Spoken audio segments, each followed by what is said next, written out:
today from the book of Acts chapter 2. मैं प्रेरितों का काम दूसरा अध्याय से आज का वचन बांटना चाहता हूँ. Especially I want to focus on the underground stage of the church, underground phase of the New Testament church, when the church became underground after we find in the second chapter. और जो प्रेरितों का काम की किताब में जब जो पहली सदी की कलीसिया जो दूसरे अध्याय में हम जब देखते हैं जो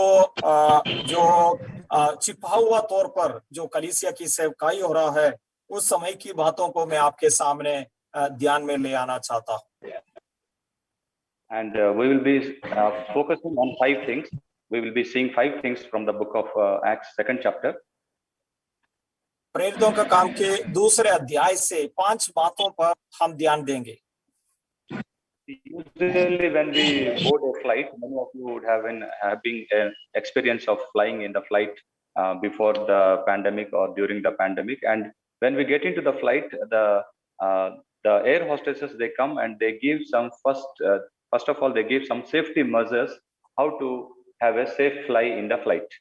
और जिन्होंने हवाई जहाज में जो यात्रा किया है और उनके लिए ये विषय वो लोग जो जानते होंगे, जब हम हवाई जहाज में जब हम चढ़ते हैं, तुरंत ही एयर होस्टेस आके हमें सुरक्षा की मार्गदर्शन देता है.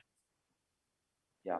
In the same way, we see in the Bible there are some safety measures given for a Christian when he becomes a Christian and about his Christian walk also. और इसी प्रकार मसीहत में जो भी एक मसीह व्यक्ति प्रवेश करता है, सुरक्षा की मार्गदर्शन हम पवित्र वचन से पाता है ताकि उसकी चाल चलन चौकस रह सके. And we have so much of messages in the Bible when we see First John first chapter and first verse. और पवित्र वचन से कई जो निर्देश को कई वचनों को हम देखते हैं, जिस प्रकार पहला यूहन्ना की पत्री पहला आयत में ही हम देखते हैं. And there it says, you have heard, you have known from the word of God from the beginning. और वहां पर हम इस प्रकार पढ़ते हैं उस जीवन के वचन के विषय में जो आदि से था और हमने सुना. Yeah, and we see in second chapter 7th verse. दूसरा अध्याय 7वीं पद में हम ये देखते हैं, the word which was there from the beginning. और वचन जो है आरंभ से ही और हमें दिया गया है. Yeah, and again we see in First John second chapter 13th verse, Christ who is from the beginning. और इसी प्रकार दूसरे अध्याय की 13वां पद में हम देखते हैं प्रभु मसीह आरंभ से यानी आदि से थे. And we see in First John second chapter 24th verse, the message which is there from the beginning. और इसी प्रकार इसी अध्याय की 24वां आयत में हम देखते हैं जो ये बातें तो आरंभ से ही सुना है. In the same way, we see there are many things that teach us in the Bible saying that we need to be warned from the beginning. और इसी प्रकार पवित्र शास्त्र से कुछ बातों को कुछ आयतों को हम देखते हैं कि और एक व्यक्ति को और जीवन के आरंभ से ही और जो चेतावनी या चौकसी देते हुए वचन शिक्षा देता है. And in Acts second chapter, we are the 5 things which we are going to see. The first thing which I want to present before you is Acts first chapter and 4th verse. Acts first chapter and 4th verse. और प्रेरितों का काम में कुछ बातें हम जो देखने जा रहे हैं उसकी पहला विषय पहला अध्याय 4th आयत में से मैं आपसे बताना चाहता हूं. There it is written that do not leave Jerusalem but wait for the gift my father has promised. वहां पर हम लोग इस प्रकार देखते हैं, यरूशलेम को ना छोड़ो परंतु पिता की उस प्रतिज्ञा के पूरे होने की बाट जोते रहें. You have to wait. हमें इंतजार करना है.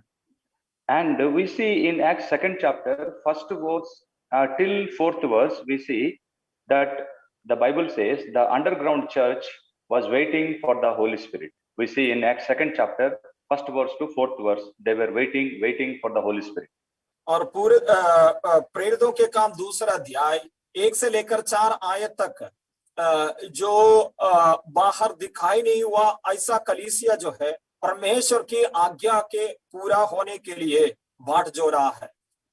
They are waiting without the physical presence of our Lord Jesus Christ. और वो लोग प्रभु यीशु मसीह की शारीरिक उपस्थिति के बगैर परमेश्वर की ये जो प्रतिज्ञा पूरा होने के लिए बाट जो रहा है. And we see the result in 4th verse, because they were waiting, all were filled. और उसकी परिणाम भी हम 4th आयत में हम देखते हैं, वो लोग बाट जो होने के कारण और सारे लोग पवित्र आत्मा में भर गया. The first thing is the waiting church. और जो सबसे पहला जो है जो कलीसिया बाट जोती है. The waiting church. The church is waiting on the promises of God. और कलीसिया परमेश्वर की प्रतिज्ञा पूरा होने के लिए बाट जो रहा है. When we see in Acts 10th chapter 24th verse and 25th verse, और 10वीं अध्याय 24 और 25वीं आयत में we see in the house of Cornelius there people were waiting. और कोर्नेलियस के भवन में लोग तो बाट जो रहे थे. And we see in 44th verse, 44 verse 44, because they were all waiting, they did not pray. Apostle Peter did not pray, and people, all of them, they were filled with the Holy Spirit. और 44वां आयत में वो लोग बाट जोने के कारण और पतरस वहां पर प्रार्थना करने से पहले ही पवित्र आत्मा से भरपूर हुआ. Yeah. So waiting for the unlocking in India, in every state people are waiting for the unlock period when it will come in India. Bharat में हर राज्य के लोग हर लोग जो है भारत खुल जाने के इंतजार में रहता है.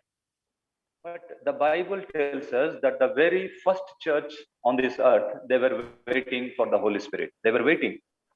और पवित्र शास्त्र ये कहता है कि जो सबसे पहली कलीसिया पवित्र आत्मा के बाट जो रहे थे. I know it is not so easy to wait. We are having, as our dear pastor told, we are having 2 daughters, and we are waiting when the schools will open and they will go to the school back. और मैं जानता हूँ ये जो इंतजार करना इतनी आसान विषय नहीं है. और जैसे पास्टर जी ने स्मरण दिलाया उसी प्रकार बच्चे अपनी स्कूल खुलने का इंतजार करता है. ये इंतजार करना यानी बाट जो ना एक कठिन विषय होता है. There would have been a time in there would have been a discussion in heaven when people are waiting in the 2nd chapter of the Acts. People are waiting. There are 120 people waiting, and God had a plan that 120 people who were waiting, all of them, 120 people, all of them, they should be filled with the Spirit. और जब ये पहली कलीसिया की 120 लोग पवित्र आत्मा के आगमन के लिए इंतजार कर रहे थे, उस समय में स्वर्ग में इस प्रकार की और जो वार्तालाप हो रहा था, और जो 120 लोग जो इंतजार किए उन सारे लोगों को पवित्र आत्मा से भरपूर किए.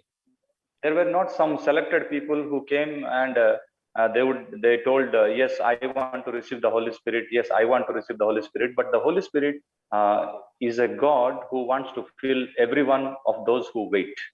और वहां पर ऐसे कुछ लोग जो चुने हुए लोग आगे आकर नहीं बताए कि हमें पवित्र आत्मा से भरपूर होना है. और पहली कलीसिया की सारे लोग और इस प्रकार आगे आए. पवित्र आत्मा ऐसा परमेश्वर है, सारे लोगों का जीवन में भरपूरी देना चाहता है. So I want to encourage you, dear church, this evening, that if you want to be gifted by the Holy Spirit, if you want to be filled by the Holy Spirit, the very first condition that was there for the first church on this earth was to wait and to pray and to ask.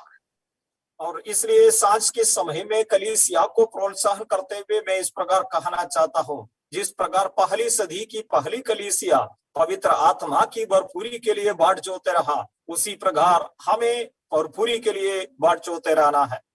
You know, there are many people in India who believe in uh, being filled by the Holy Spirit, like how Elijah told, when Elijah was going, Elisha told Prophet Elisha that you give me the double portion. So people believe in some places that only if I go to a certain servant of God, if they pray for me, then only I will be filled with the Spirit. But it is not like with the Bible.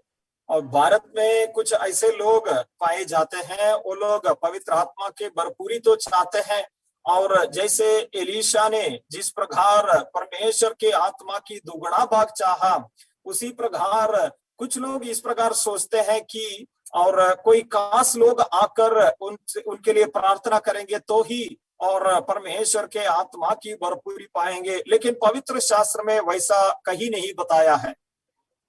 We need to pray by the church elders. We need to pray from the church pastors and servants of God. But there is not such a condition that if they pray alone, that time only you will receive the Spirit. It is also possible if you wait on the Lord, and God will fill you with the Spirit. और कलीसिया मिलकर प्रार्थना करना, कलीसिया के अगुवे लोग, पासवान लोग प्रार्थना करने से पवित्र आत्मा की भरपूरी होता है, लेकिन एक शर्त के तौर पर, एक कंडीशन के तौर पर पवित्र शास्त्र में इस प्रकार नहीं बताया है। आपने अगर पवित्र आत्मा की भरपूरी के लिए बाट जोहेंगे तो भी परमेश्वर हमारे जीवन में भरपूरी देता है। Yeah, we see in Acts 8th chapter and 18th verse that the sorcerer, the Simon the sorcerer, he wanted to purchase the Holy Spirit anointing by giving some money to the apostles.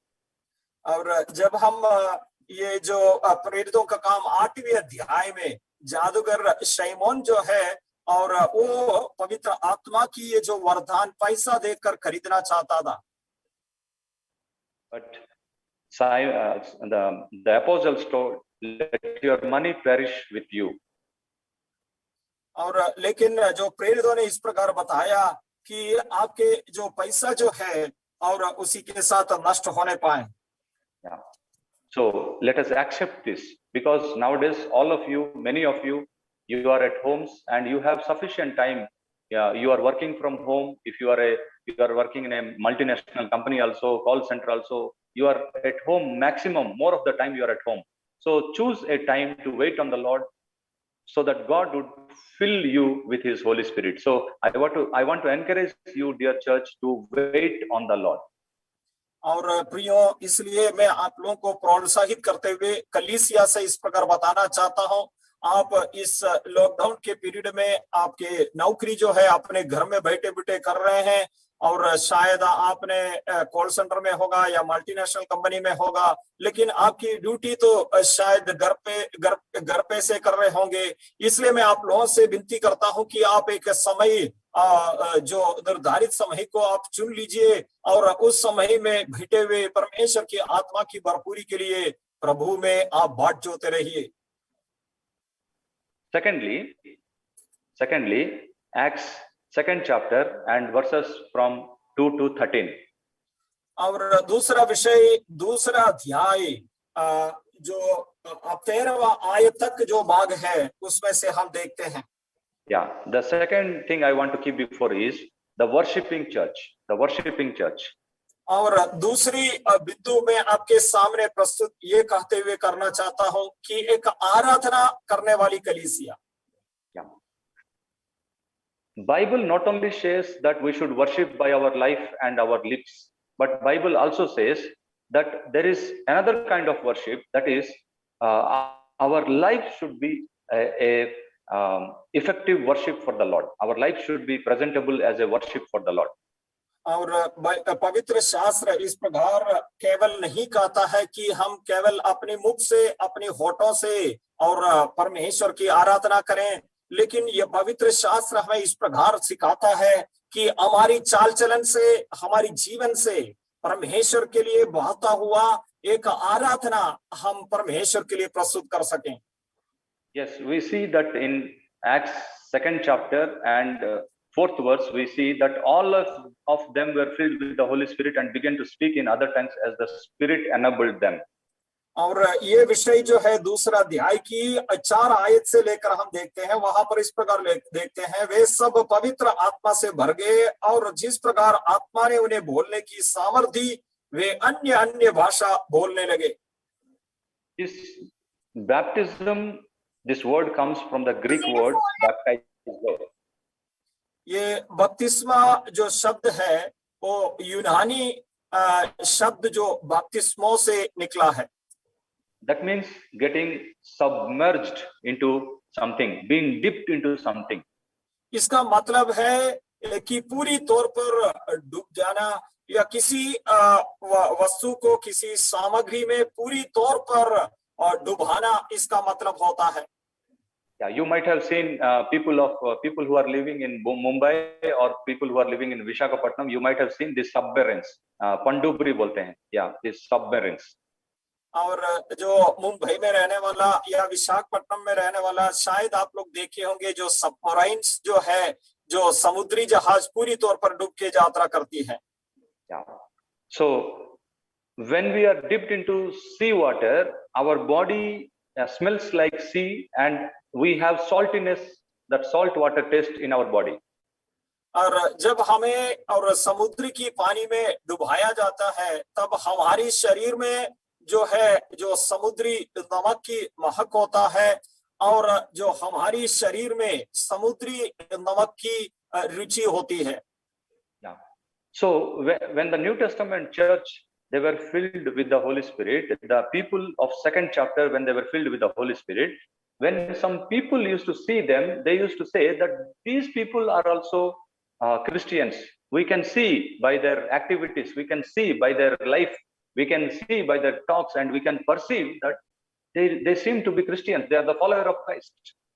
जब पहले सदी की कलीसिया की सदस्यों को देखते हुए और लोग कहते हैं, देखो ये तो मसीही लोग हैं, और अन्य लोग जो है, बाहर के लोग जो है, उनको देखकर इस प्रकार बताते हैं कि ये लोग मसीह का पीछा करने वाला लोग हैं। No, when we faced the COVID-19 for the first time, we see in railway stations and airport when there is a long queue and people, around 50 people are standing in a queue, and out of 50, if one people is having means everyone will turn and see, oh, he's a COVID patient. और जैसे हमारी देश में जो Covid महामारी शुरू हुआ, उस समय में कई सारे लोग जो रेलवे स्टेशन में, हवाई जो अड्डा में और लाइन में खड़े रहते थे, वहां पर 50-60 कई सारे लोग खड़े होते थे। उसमें से कोई भी एक व्यक्ति छींकने से या जो काशी करने से सारे लोग उस पर देखता था और बताते थे, और ये शंका से देखता था कि क्या उसको कोविड तो नहीं है। Yeah, because of the symptoms, just symptoms. और देखो, लक्षण के कारण इस प्रकार लोग देखते थे। I want to share this very sadly, that we sometimes don't have the symptoms of being a Christian, symptoms. और बहुत ही दुख से, अफसोस से मैं बताना चाहता हूँ, हम जो मसीह लोगों को और मसीह की लक्षण बिल्कुल दिखाई नहीं दे रहा है। Yes, exactly. So when they were filled with the Holy Spirit, they never knew what is worship, what is not worship. They didn't know how to sing the songs with music instruments and worship the Lord, but their life became a worship to the Lord.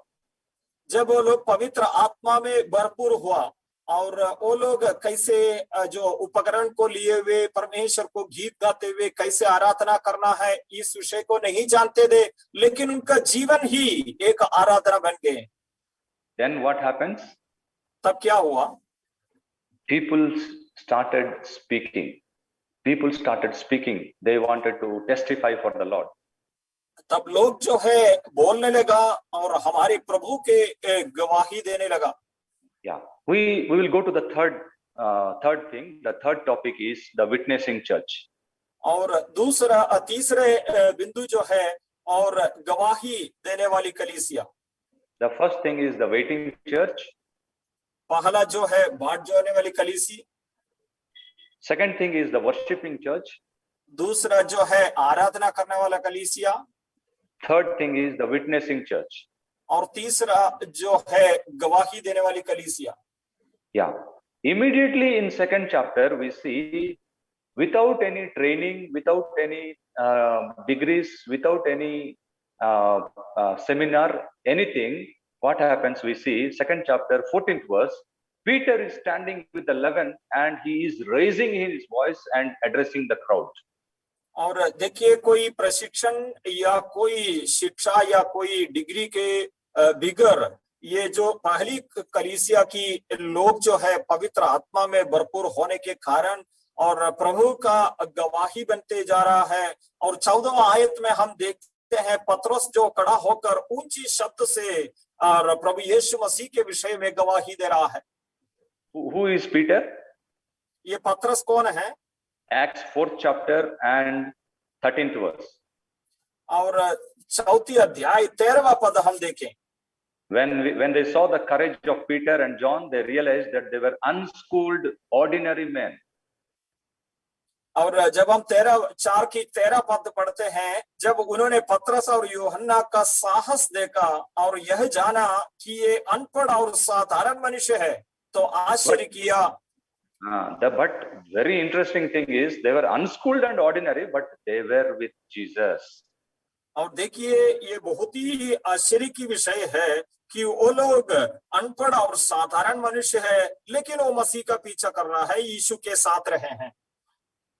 I don't know what about Maharashtra, but last 15 years I was in Andhra Pradesh, and I know there is a amazing competition among students for studies in Andhra Pradesh. For studies, it is like something like a quotation. No, there is for cricket, eat cricket, sleep cricket, drink cricket, like that. In Andhra, if you come, it will be like eat studies, sleep studies, live studies. Everything is surrounding around studies, education. और मैं महाराष्ट्र के बारे में ज्यादा नहीं जानता हूँ, लेकिन आंध्रा में 15 साल काम करने के कारण इस विषय को मैंने पता किया कि वहाँ के बच्चे जो है, खास तौर पर विद्यार्थियों जो है, और इस जो कोट के साथ आगे बढ़ते हैं कि हमेशा पढ़ाई करें, और उनकी और जो चलने में, उनकी विचार में, उनकी सोने में हमेशा एक ही विषय रहता है कि पढ़ाई पढ़ाई पढ़ाई। India has produced some of the best doctors and engineers whom we can find in the Western countries and American countries who are serving international. और हम भारत में हम ऐसे और कई सारे और जो उत्तम और बेहतरीन डॉक्टर और इंजीनियर को देखते हैं, वो लोग विदेश में और सेवा करते हैं। It all depend on education. और ये सब शिक्षा के कारण हुई है। But we see the Bible says in 4th chapter that these are unschooled ordinary people. और लेकिन 4 अध्याय में हम क्या देखते हैं? ये लोग अनपढ़ और साधारण लोग थे। Yes, but what this unschooled, uneducated man, what he is doing in 2nd chapter, starting from verse 14. और ये अनपढ़ और साधारण मनुष्य दूसरा अध्याय 14वां आयत से क्या कर रहा है? He started explaining what happened. You have just heard that Jesus was killed and he was raised, but I want to tell you what exactly happened. और वो इस प्रकार बता रहा है कि आप तो है प्रभु यीशु मसीह के बारे में सुना है कि उसे मारा गया, और लेकिन मैं इस विषय को जो सत्यता के साथ मैं आपको बताना चाहता हूँ, वैसे हकीकत में क्या हुआ है। He says in verse 14, he says, fellow Jews and all of you who live in Jerusalem, let me explain this to you. Listen carefully what I say. और 14वां आयत में इस प्रकार बताता है, यहूदियों और हे यरूशलेम के सब रहने वालों, ये जान लो और कान लगा के मेरी बातें सुनो। And what happens from verse 22? 22वां पद से क्या हो रहा है? Men of Israel, listen to this. हे इस्राएलियों, ये बातें सुनो। He is explaining how it happened. और ये कैसे हुआ उस विषय का वर्णन कर रहा है। What happens from verse 36? और 36 से क्या हो रहा है? Therefore, let all Israel be assured of this. तब इस्राएल का सारा घराना निश्चित रूप से जान ले। See, from verse 14 to verse 21, he explains from the Old Testament what happened from the background. और 14वां आयत से 21वां आयत तक पुराना नियम के आधारित क्या हुआ है कर वो बता रहा है, उसकी भूमिका क्या थी इस विषय को बता रहा है। And from verse 22, he says how you people did not understand this and you killed that very man Jesus Christ who was sent from God. और 22वां पद से लेकर वो बता रहा है कि आपने जो प्रभु यीशु मसीह को नहीं पहचाना और किस प्रकार यीशु का हत्या किया उस विषय के बारे में बताया है।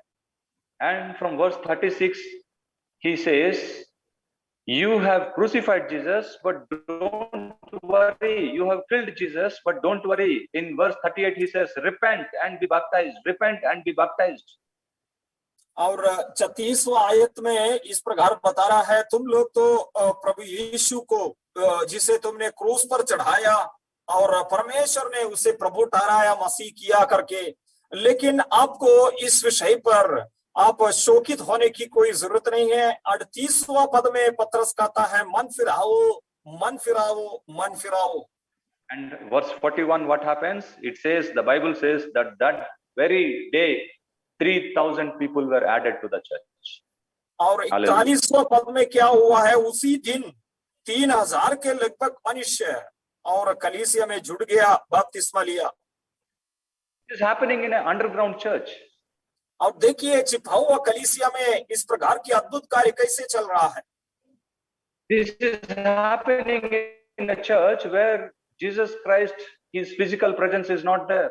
और देखिए ये ऐसा एक कलीसिया है जिसमें प्रभु यीशु मसीह की शारीरिक उपस्थिति नहीं हुआ। This is happening to a church which is waiting and which has just born in the Lord Jesus Christ. और देखिए ये ऐसा एक कलीसिया है वो प्रभु में अभी जन्म लिया है और वो बाढ़ जो आने वाली ऐसी कलीसिया में हुआ है। So, beloved church, this is the mark of a witnessing church. और प्रिया कलीसिया वालों, ये ध्यान दे और जो गवाही देने वाली कलीसिया का चित्र है। Yes, we saw first the waiting church, secondly the worshiping church, and thirdly the witnessing church. और पहले हमने बाट जो आने वाली कलीसिया, दूसरा हमने आराधना की कलीसिया, तीसरा हम गवाही देने वाले कलीसिया का चित्र को देखा। Now we will go to the fourth point, that is the walking church. और चौथा है और जो चलते आगे बढ़ने वाली कलीसिया को हम देखते हैं। Yes, we see that the church, not only it was waiting, not only it was praying, not only it was worshiping, not only it was witnessing, but it was walking with the Lord. और देखिए ये ऐसी कलीसिया थी, वो केवल प्रभु में बाट नहीं जो रही थी और केवल प्रभु में आराधना ही नहीं कर रही थी और केवल प्रभु में और गवाही नहीं दे रही थी। देखो प्रभु के साथ साथ संग प्रभु के साथ चलते हुए आगे बढ़ रहे हैं। What do I mean by walking church? Is it attendance in the church? Is it giving our attendance every year? और जो चलते आगे बढ़ने वाला कलीसिया की मतलब क्या है? क्या वो हर साल में जो हाजिरी देते जा रहे हैं केवल उसी के विषय में बता रहा है? What I understood from Acts 2nd chapter verse 41 to 47 is,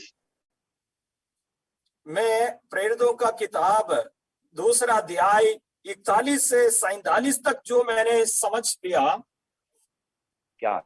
If we see in the Bible, in Acts 2nd chapter 44th verse, we see that all the believers were together and everything in common. और देखिए 44वां पद में और सब विश्वास करने वाले इकट्ठे रहते थे और उनकी सब वस्तुएं सांचे में थी। Yeah, everything was in common. और सब वस्तुएं सांचे थी। What is happening today during these lockdowns? और ये जो लॉकडाउन के जो दौरान वर्तमान में क्या हो रहा है, Yeah, everything is getting common. और देखिए सब बातें सांचे में हो रहा है, There is no rich, there is no poor. और देखिए अब कोई धनी नहीं है, अब कोई गरीब नहीं है, The lockdown is for the rich people, the lockdown is for poor people. और देखिए लॉकडाउन जो है और अमीर और गरीब लोगों के लिए और एक ही समान बराबर हो रहा है। The collector has to work in the collectorate office from morning 6 o'clock to 10 o'clock. The labor also has to work from morning 6 o'clock to 10 o'clock. और देखिए कलेक्टर जो है अपने दफ्तर में और जो सुबह 10 बजे से 6 बजे तक काम करते हैं, और एक मजदूर भी अपनी कार्य क्षेत्र में 10 बजे से 6 बजे तक कार्य करता है। The facilities given by the government and everything is in almost common nowadays. और देखिए वर्तमान में गवर्नमेंट जो सुविधाएं दे रहा है और सामान्य तौर पर सबके लिए एक ही समान हो चुका है। There is no extra care for any people. और देखिए किसी को ज्यादा ध्यान नहीं दे पा रहा है। Yeah, just if we try to analyze this thing with the Bible in 2nd chapter, this is what God wants to be the picture of a church where there is common and everything are in together. और देखिए इस विषय को अगर हमने और जो विश्लेषण करना चाहता है तो पहली कलीसिया में और इस प्रकार पाए जाते हैं उनके लिए, और जो व्यक्तिगत तौर पर कुछ नहीं रखा है और सारे बातें सांचे में थी। They were unified, they were united, and they were in one accord. और लोग सब एकता में एक साथ एकजुट रहते थे और सारे वस्तें सांचे दी। Many a times we are unable to be a walking church, we are unable to walk as a family, we are unable to walk as a church, we are unable to walk as a Christian community. And many times as a missionary, when I meet with non-Christian people, they are asking, what is this denominations? Are you all divided? Why is this Protestant? Why is this Catholic? Why is this Pentecostal? What is these groups? Many Hindus have doubts.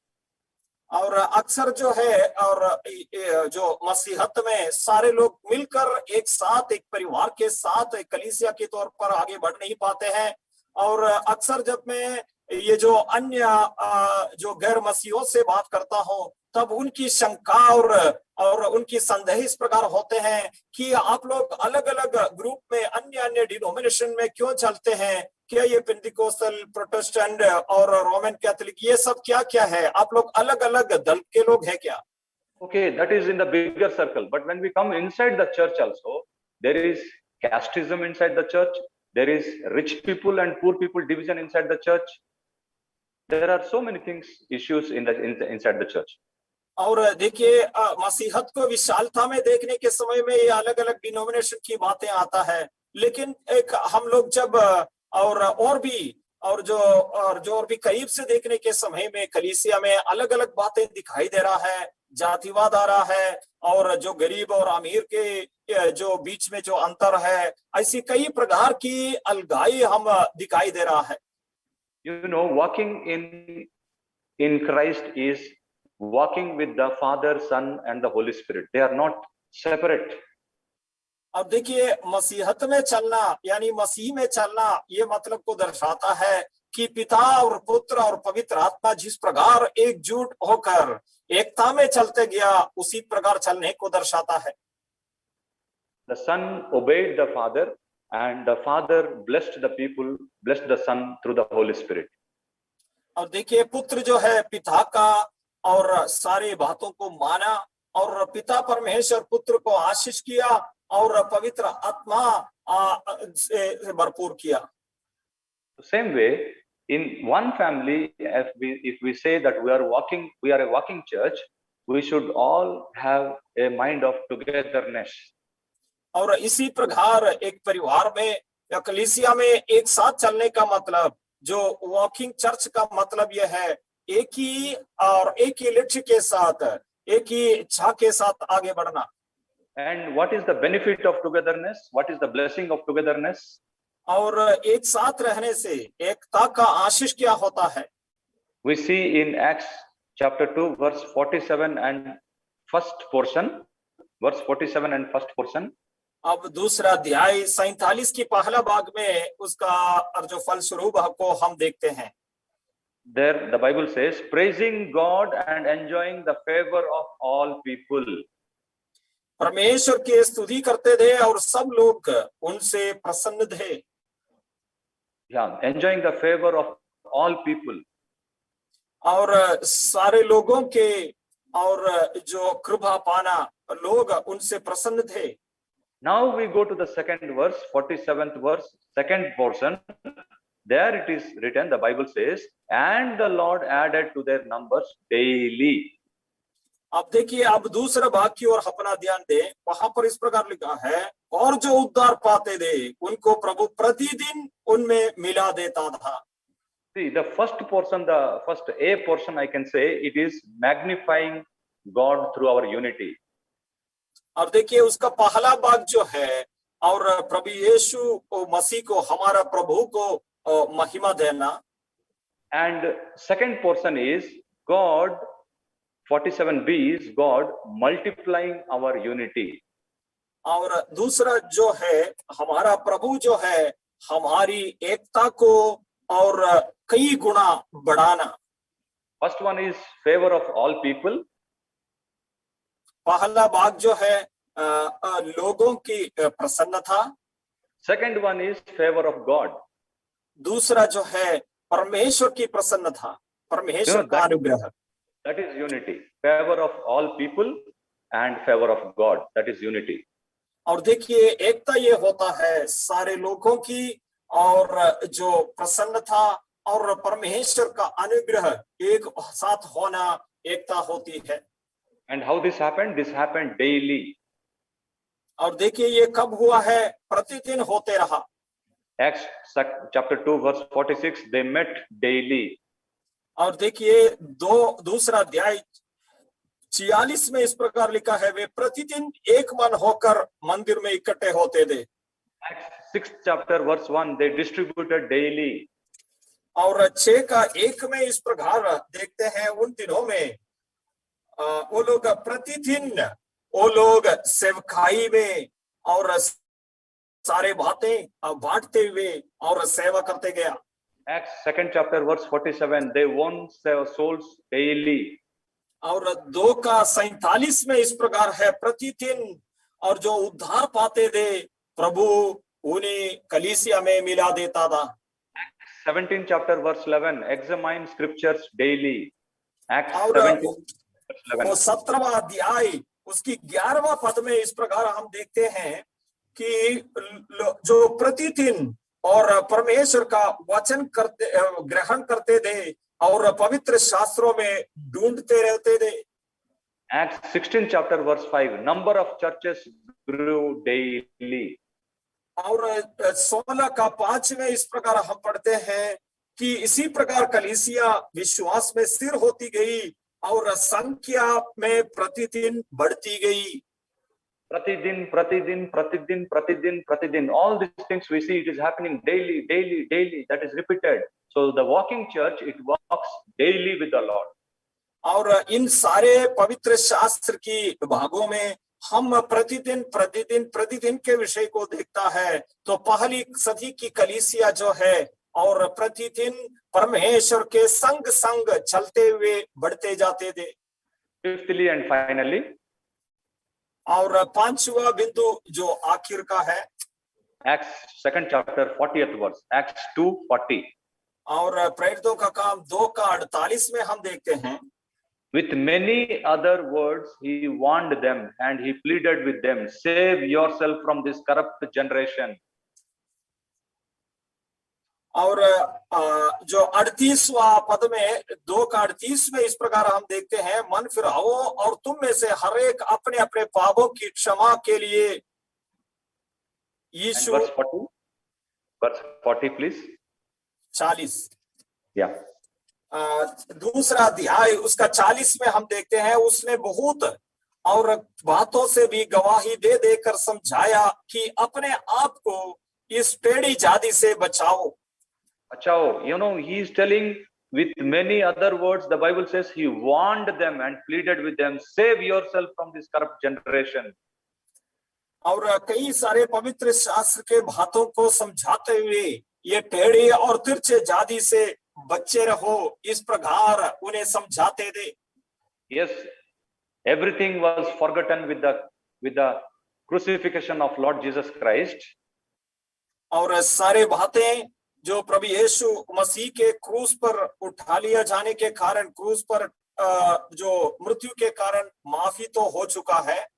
But in Acts chapter 1 and verse 18, God wanted to remind us about what happened to Iscariot Judas and what he got from the reward of his wickedness.